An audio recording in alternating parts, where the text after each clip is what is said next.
The battles you're fighting today, they aren't random. They are the groundwork. They're preparing you for the wars that tomorrow will demand you to fight.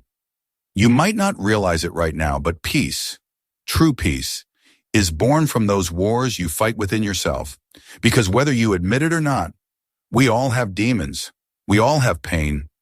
The real transformation happens not when you win the war, but when you become brave enough to start it. That moment, the decision to fight back, that's when your story begins to change. That was my celebration, not the victory, but the courage to step into the ring. Since then, I've never stopped battling, because life never stops testing. And let me tell you this, when nobody believes in you, when you've lost time and time again, when the lights have been cut off and your world has gone dark, what you choose to do in that moment defines your entire journey. If you keep showing up, if you keep reviewing your dream every single day, if you keep saying, it's not over until I win, that's when the tides turn.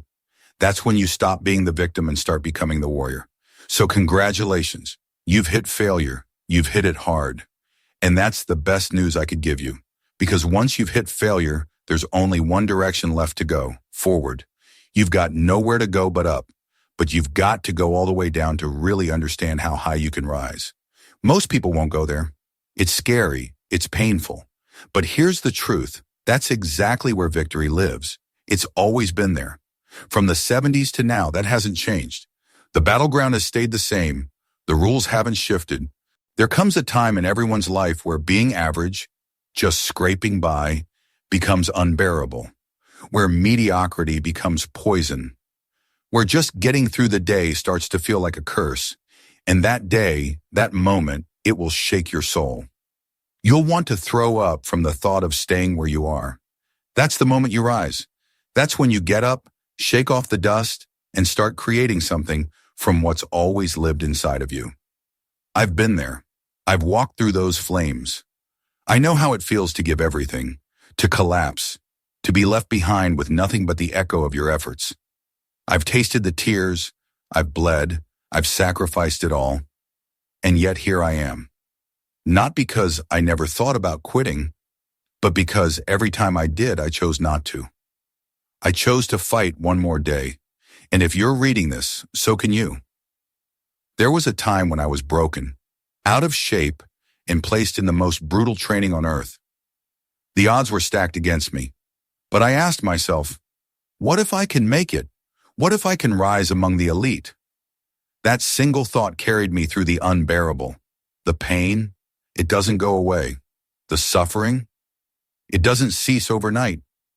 Sometimes the outcome seems so far, so distant, you can barely imagine it.